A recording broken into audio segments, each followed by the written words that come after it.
Good afternoon and Salam Malaysia Madani, watching World Today. I'm Shuhaida Arifin. Now, before we begin, here are the top 10 stories. President expressed hope that next week's US brokered peace talks in Geneva would be substantive, but said Ukraine is being asked too often to make concessions. He added that Trump has the power to force Putin to declare a ceasefire and needs to do so. Concessions.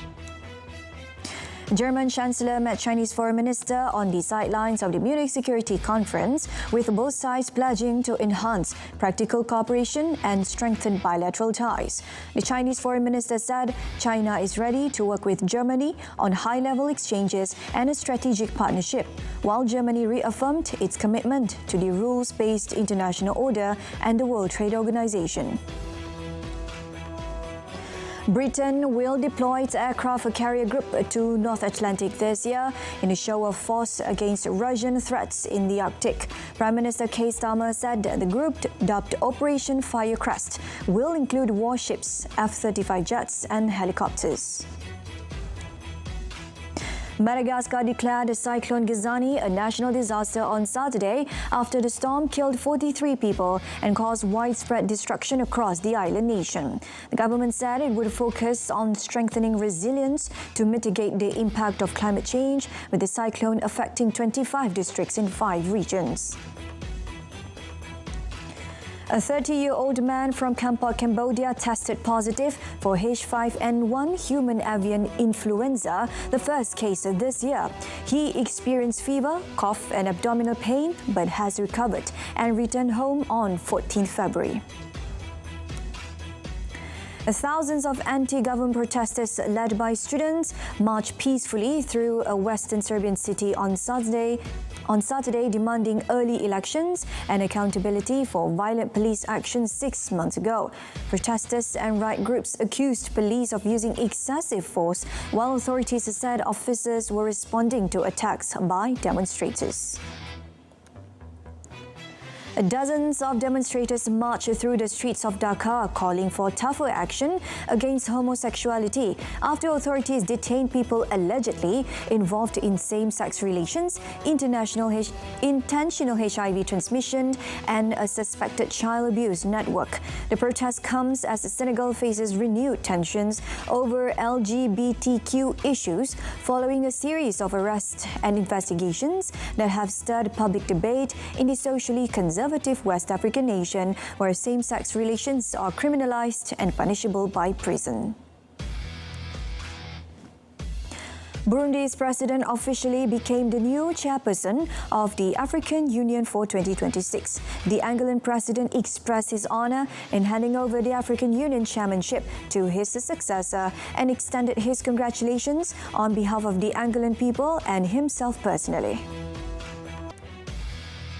Students from China and other countries celebrated Chinese New Year with music, a zodiac-themed quiz and handful flash mob as the bus toured London, with Paddington Bear joining the festivities. For many students, the celebrations was about sharing a piece of home despite being thousands of miles away. All right, that's a quick snapshot of the top 10 news. Up next, the full World Today Bulletin, bringing you the details that matter. Stay tuned. Dunia digital penuh dengan kandungan ganas, eksploitasi kanak-kanak dan buli cyber berleluasa di luar kawalan. Akta Keselamatan dalam Talian 2025 atau AMSA dikuatkuasa untuk melindungi rakyat. Pengguna boleh bertindak atas kandungan yang berisiko. Setiap laporan yang dibuat, platform digital wajib bertindak pantas terhadap penyalahgunaan digital. Dengan AMSA, internet kini lebih selamat untuk kanak-kanak dan keluarga kita.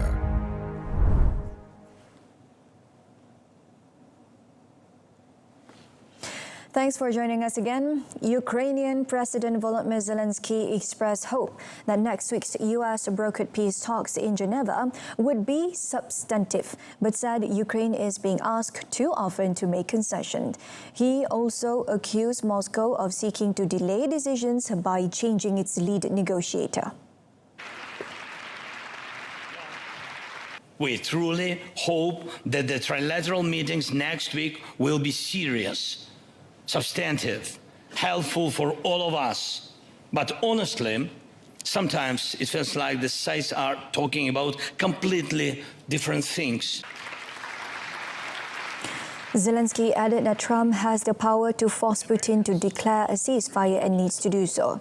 Ukrainian officials have said a ceasefire is required to hold a referendum on any peace deal, which would be organized alongside national elections.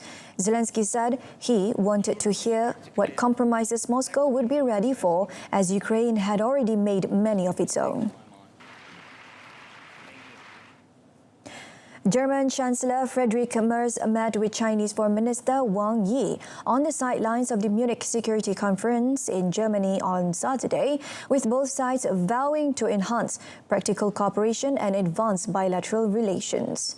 Noting that the vital role of the United Nations remain irreplaceable, Wang said the global governance initiative put forward by Chinese President Xi Jinping aims to revitalize the UN and build a more just and reasonable global governance system. He said China is ready to work with Germany to prepare for the next phase of the high-level exchanges, enhance practical cooperation in various fields, and push the China-Germany all-round strategic partnership to a new level. Merz said Germany is committed to upholding the rules-based international order and safeguarding the status and role of the World Trade Organization, adding that this is consistent with China's vision for global governance. He also reaffirmed Germany's adherence to the One China policy and expressed hope for close high-level exchanges with China to advance China-Germany relations. On a different note, Chinese Foreign Minister Wang Yi urged vigilance against recent dangerous trends in Japan, stating that the Japanese leadership's erroneous remarks regarding the Taiwan question directly challenged China's sovereignty and the post-war international order.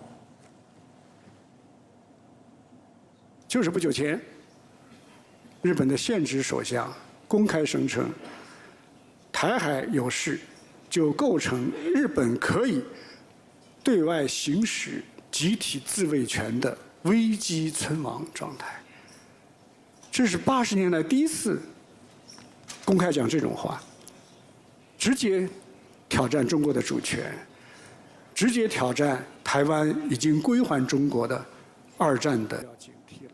首先，日本人民。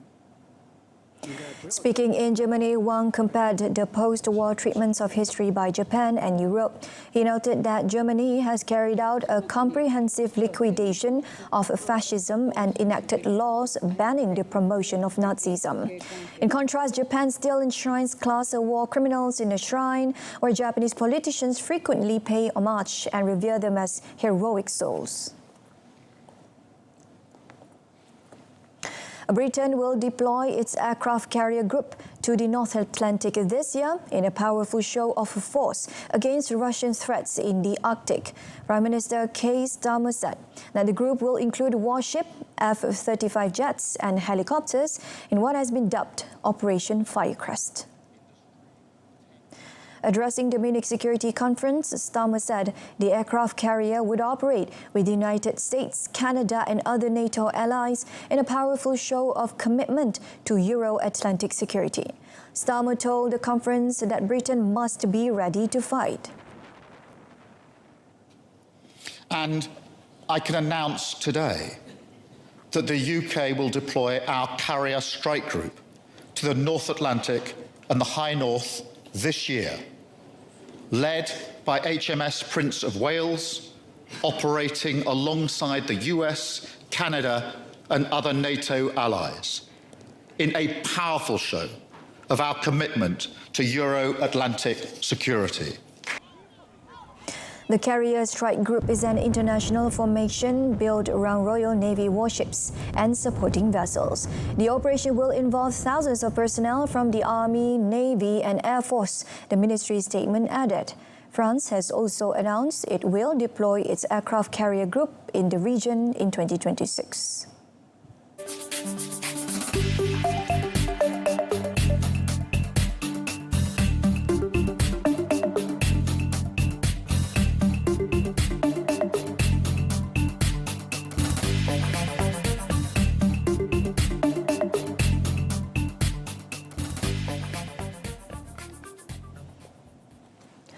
Thousands of anti-government protesters led by students marched peacefully through the western Serbian city on Saturday, demanding early elections and accountability for those responsible for violent police action 6 months ago. Nationwide student-led anti-corruption protest erupted in Serbia in 2024 after 16 people died when a railway station roof collapsed in the northern city of Novi Sad, shaking the rule of the populist president Aleksandar Vučić. Several demonstrations last summer in Belgrade and elsewhere in Serbia were broken up by police, with a score of protesters injured or arrested. Protesters and riot watchdogs accused police of using excessive force. Authorities said police acted in response to attacks by protesters. Ovo je država bez institucija. Od koga očekujete da nešto uradi? Ko? Nema. Imamo čovjeka koji je zarobio sve institucije. U ovoj državi ništa ne funkcioniše. Ja sam već čovjek koji je pred penzijom. Izašao sam zbog ove dece, zbog mladosti. Meni ne lično moje prošlo, ali zaista mi je žao te dece. I moje i tuđe, svačije, naše. The European Union, which opened membership talks with Serbia in 2014, has criticized its use of excessive police force and said Belgrade must improve its rule of law, root out corruption and organized crime if it wants to join the bloc. More on demonstration. Minors, students and relatives of victims marched on Saturday in Zacatecas, Mexico, carrying banners and chanting slogans in protest after the recent abduction and murder of workers at a silver mine operated by Canada's Vizsla Silver Corp. According to Mexico's Attorney General's office, 10 bodies were recovered, 5 of which have been identified, while forensic teams work to determine the identity of the rest of the remains. The group had been kidnapped in January from a silver mine operated by Canada's Vizsla Silver Corp in an area security officials described as being under the control of the Chapitos. Authorities have suggested the victims may have been mistaken for members of rival criminal organization following the interrogation of suspects in the case. The march concluded at Zacatecas Municipal Palace with banners declaring the miners in mourning and urging authorities to take decisive actions against violence. Dozens of demonstrators marched through the streets of Dhaka calling for tougher action against homosexuality after authorities detained people allegedly involved in same-sex relations, intentional HIV transmission and a suspected child abuse network. Protesters, many carrying banners denouncing homosexuality, voiced support for police operations targeting suspects in recent arrests. The demonstration comes as Senegal faces renewed tensions over LGBTQ issues following a series of arrests and investigations that have stirred public debate in the socially conservative West African nation, where same-sex relations are criminalized and punishable by prison. xool la moo war a téye dëkk bi la moo war a dëkk bi métti gis nga góor jigéen yàlla da suñu mbugal réew jël suuf seeg asamaan si jaxase ko lépp nekk benn gars yi lii dañ ko marché gars yi maanaam dugal loi bi biir assemblée xam nga ñu def criminaliser ko su ko defee peine di mun a dal gars yi mun a xam bu baax ku si nekk ni ngay waxee. Senegal has long seen strong public opposition to homosexuality and anti-LGBT groups, and religious leaders have repeatedly pushed for stricter laws and enforcement. Here comes the bird flu updates. A 30-year-old man from southwest Cambodia's Kampot province has been confirmed positive for H5N1 human avian influenza, becoming the first case of this year. He experienced fever, cough and abdominal pain, but has recovered and returned home on 14th February. Investigations revealed that there were dead chicken at the patient's house, and the dead chickens were cooked 3 days before he fell ill. Health authorities are looking into the source of the infection and are examining any suspected cases or people who have been in contact with the victim in order to prevent an outbreak in the community. H5N1 influenza is a flu that normally spreads among sick poultry, but it can sometimes spread from poultry to humans, and its symptoms include fever, cough, runny nose, and severe respiratory illness. Madagascar on Saturday declared Cyclone Gaza a national disaster after the storm killed 43 people and caused widespread destruction across the Indian Ocean island nation. Prime Minister Rajao Narivelo Heritasalama said that the cyclone had affected the country's economy and people's life. He said the government would focus on strengthening resilience to mitigate the impact of climate change in the future. According to statistics released on Saturday by Madagascar's disaster agency, the cyclone claimed 43 lives across 25 districts in 5 regions. A total of 427 people were injured and 6 were reported missing. The agency said 357,014 homes were destroyed, 16,428 people were displaced, and 42,219 buildings were damaged. France, United States, and the European Union and the United Nations have led humanitarian relief efforts, providing food and medical supplies. Madagascar is one of Africa's most storm-prone countries and is still grappling with effects of tropical cyclone Setia.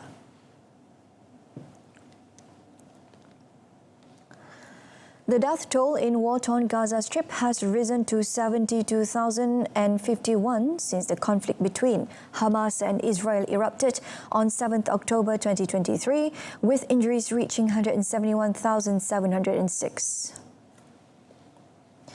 Gaza's health authorities reported that 2 bodies and 15 wounded were brought to hospitals in Gaza during the past 48 hours. Since the ceasefire in Gaza came into effect last October, 591 Palestinians have been killed and 1,598 others wounded. Several other Palestinians, including the elderly and children, were wounded earlier Saturday by Israeli in southern and central Gaza during building demolitions. Still ahead, Malaysia's Chinatown glows with a zodiac displays for Year of the Horse.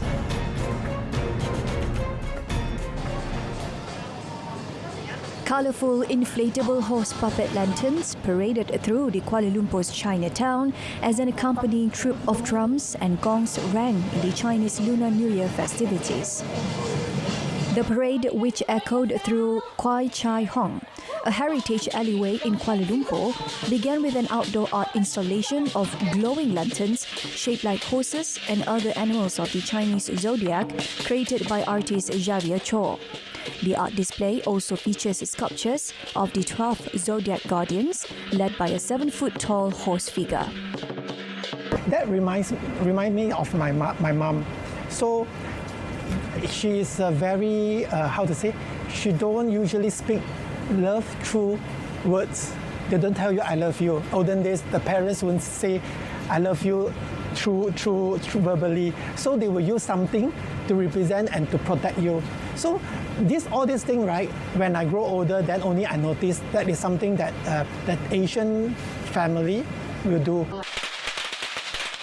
Malaysia's Chinese community will celebrate the Lunar New Year on 17th February, a day before the holy month of Ramadan begins for the Muslim majority nation.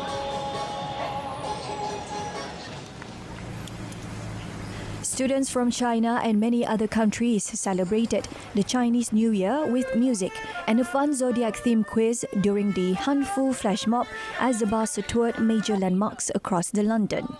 Paddington Bear also joined the celebration and brought festive cheer throughout the city. It's very significant for me. Of course, just me in this London and my family is in China, so I always miss them, and this holiday is very meaningful for me. Yeah. When I'm in China, people will get together and celebrate it, and it is a new beginning. It means reunion, so it would be nice when we were getting together. For many students, the celebration was about sharing a piece of home despite being thousands of miles away.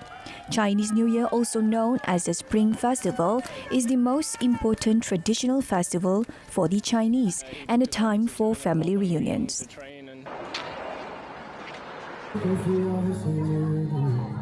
The annual Black Bara parade brought together pet owners and their costume animals on Saturday, continuing its tradition as a carnival highlight in Rio de Janeiro's Bara neighborhood. The event featured dogs dressed in an array of outfits, from Wonder Woman to hot dogs, as families and local residents gathered in celebration. Participants expressed joy at the family-friendly nature of the parade. The parade featured dogs in various creative costumes, including princesses, football players, dinosaurs, and clowns, with some showcasing their looks on the stage.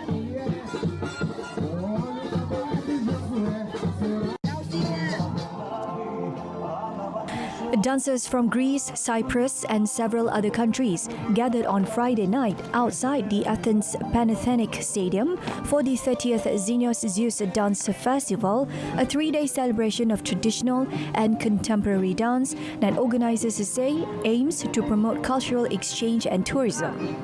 The event, founded in 2012, features performances spanning Greek folk tradition, Cypriot dances, and international choreographies alongside music and theatrical elements. The Panathenaic Stadium, originally built in 4th century and reconstructed in marble in the 19th century, hosted the first modern Olympic Games in 1896 and remains one of the Athens' most iconic landmarks. Organizers says the choice of venue underscores the festival's theme and brings together artists from different countries in a setting closely associated with international unity through sport and culture.